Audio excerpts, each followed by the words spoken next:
శ్రీ గురుభ్యో నమ. వచ్చిన సుందరకాండం ఫస్ట్ ఎపిసోడ్. శ్లోకాలు. జయత్తి బలో రామో లక్ష్మణశ్చ మహాబల రాజా జయత్ సుగ్రీవో రాఘవేణ పాలితా దాసోహం కోసలేంద్రస్య రామస్య కృష్ణకర్మణ హనుమాన్ శత్రుసైన్యానాం నిహంతాం మారుతాత్మజ न रावणसहस्रं मे युद्धे प्रतिबलं भवेत् शिलाभिस्तु प्रहरतः पादपैश्च सहस्रशः अधयित्वा पूरीं लङ्काम् अभिवाद्य च मैथिलीं समुद्धार्थो गमिष्यामि मिषतां सर्वरक्षसाम् आपदापहर्तारं दातारं सरसुन्दां लोकाभिरामं श्रीरामं भूयो भूयो नमाम्यहं. नमोस्तु रामाय सलक्ष्मणाय देवे च तस्य जनकात्मजायै नमोस्तु रुद्रेन्द्र यमालेभ्यो नमोस्तु चन्द्रार्क मरुद्गणेभ्यः. श्री गुरुभ्यो नमः. गुरुब्रह्म गुरुविष्णु गुरुदेव महेश्वर गुरु साक्षात् परब्रह्म तस्मै श्री गुरुं सदाशिव समारम्भं व्यासशङ्करमध्यमम् अस्मदाचार्यपर्यन्तं वन्दे गुरुपरम्परां कृष्णं वन्दे जगद्गुरुं.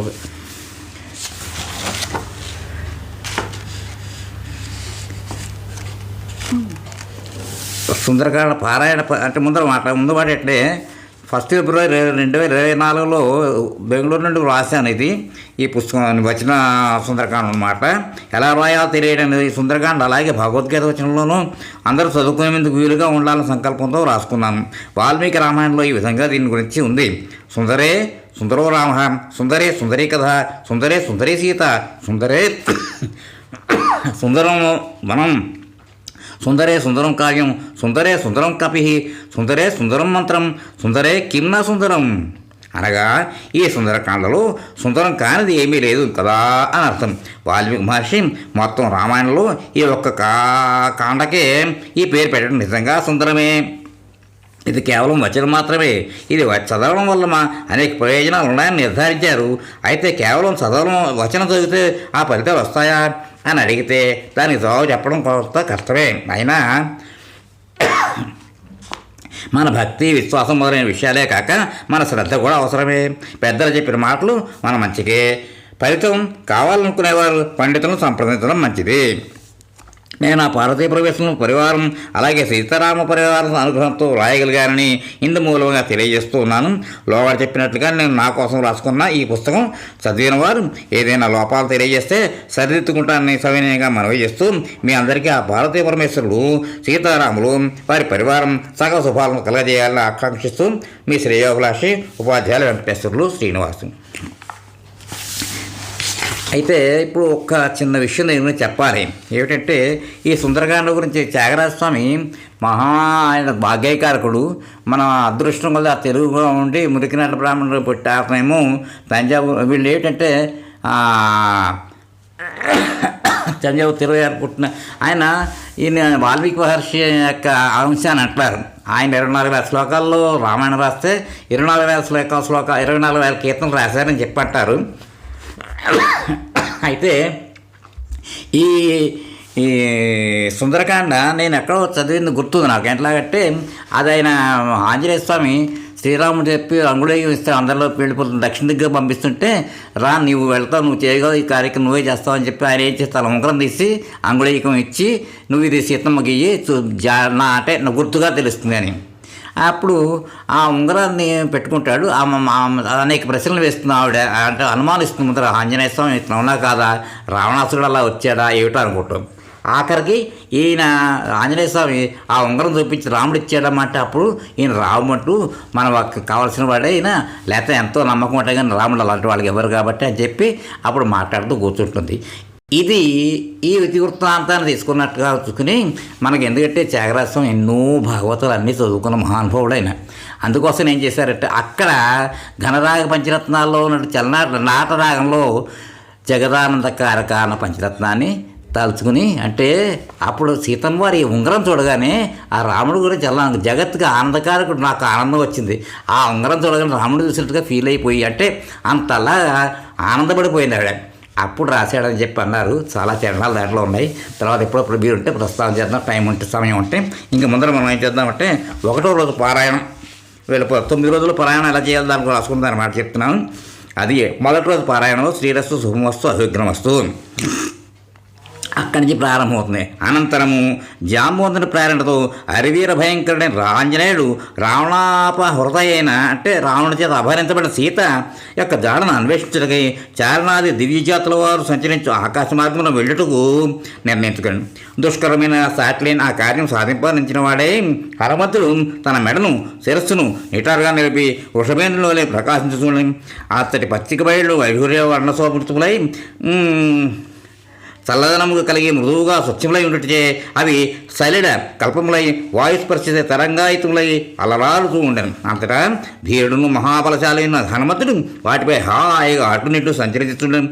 ప్రతిభాశాలి అయిన హనుమంతుడు ఒక మహాసింహం వలె ఉద్యమించుతూ తిరుగుతుండగా ఆయన వక్షస్థలం యొక్క తాకిడికి అతడి వృక్షములు కూలిపోసాగినవి. వాటిపై గల పక్షులు భయపడినవి. పెక్కు మృగముల ఆశలను కోల్పోయినవి. ఆ మహేంద్రగిరి సహజంగానే నీలము, ఎరుపు, పసుపు, ఆకుపచ్చ, తెలుపు, నలుపు మొదలు చిత్ర విచిత్ర వర్ణములు గల ధాతువులచే అలంకృతమై ఉండను. అచ్చట దేవతాపములైన కామరూపుల యక్ష, కిండర, గంధర్వ, నాగులు పలు పరికరములతో నిరంతరము సంచరించుతుండ్రి. అసంఖ్యాకములైన ఏనుగులతో పుచ్చున్న ఆ మహేంద్రగిరి తలమున నిలిచి ఉన్న ఆ కపివరుడు జలాశయం నదిలో ఒక మహాగజం వల్ల భాషించాం. అతడు సూర్యులకు, మహేంద్రులకు, వాయుదేవులకు, బ్రహ్మదేవులకు, ఇతర దేవతలకు అంజలి ఘటించి బయలుదేరుటకు నిశ్చయించుకొనెను. పిమ్మట కార్యదక్షుడైన మారుతి తూర్పును తిరిగి తన తండ్రి వాయుదేవులను ప్రణమిల్లను. దక్షిణ దిశగా వెళ్ళదొచ్చిన వాడే అతడు తన శరీరమును పెంచను. రామకార్య స్థితికి సముద్రము లంఘింప నిశ్చయించుకుని వానర వీరులందరూ కూర్చుండగా అతడు పున్నమి దినం నాటి పర్వతములను ఉప్పొంగు సముద్రుడి వలె వృద్ధి చెందిను. హనుమంతుడు సముద్రమును అవలీలగా దాటుకొని అపరిమితంగా తన శరీరమును పెంచను. లంఘించుటకు ఉద్యుక్తుడై మహేంద్రుడిని తన కర్రచరణములచే బలముగా అదిమెను. ఆ పర్వతము స్థావరమే అయినను మారుతి గట్టిగా అదుముడి చేత అది కొన్ని క్షణముల పాటు కంపించింది. విరబోసిన చెట్టు కొమ్మల నుండి పువ్వుల నేను జలజల రాలేను. చెట్టు నుండి రాలి సువాసనలు వెదజల్లుతున్న పుష్పములతో ఆ పర్వతము నిండిపోయింది. అప్పుడు అది ఒక పూల కొండవలే భాషించింది. ఆ మహావీరునిచ్చే ఆదుమబడిన ఆ పర్వతము ఒక భద్రగజము మదగజముల వలె జలధారలు స్రవింపజేశాను. మహాబలశాలి అయిన ఆ మారుతిచే అదవబడిన మహేంద్రగిరి తన పగుల నుండి బంగారు, వెండు, కాటుక ధరల వెలుగక్కాం. ఏళ్ళన అగ్ని యొక్క సప్తార్చనలో మధ్యమార్చనది సులోహిత. దాని జ్వాల నుండి పొగలు వెలువడుతూ ఉన్నట్లు ఆంజనేయునిచే అదవబడిన మహేంద్రగిరి నుండి పెద్ద పెద్ద ఎర్రని శిలలు ముక్కలు ముక్కలుగా బయటపడసాగాను.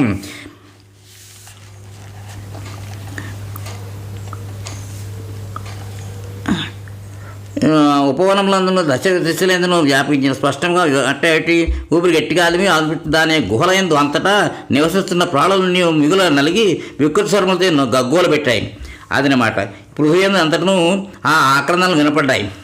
ఆ దిశలందును అది అలా వ్యాపించింది. స్పష్టంగా వ్యక్తమవుతున్న స్వస్తిక లక్షణములను విశాలమైన పడగలతో భయంకరంగా విషాదం కక్కుతూ సర్పములు తమ కోరలతో శిలను కాటువేయచ్చు గట్టిగా పట్టుకొనసాగాను. బుసలు కొట్టుతున్న విషసర్పములు కాటుకు లోనైన ఆ గండశిలలు విషాగ్రికలతో మండెను. అప్పుడు ఫెటేల్ మనసు వేల కొలదిగా తుత్తునిలైన ఆ మహేంద్రగిరిపై పుట్టి పెరిగిన ఔషధంలో విషహరములైన ఎక్కువగలవు. ఆయనను అవి ఆ మహాసర్పము ఘోర విషమును మాత్రము హరింపదాలకపోయినవి. భూతములచే ఈ కొండ పొగలు కట్టబడుతున్నది అని తలంచి ఆ తాపసులు కలతచెందిరి. విద్యాధులను భయపడి తమ స్త్రీలతో కూడా అతడి ఆకాశంలో ఎగిరిపోయిరి.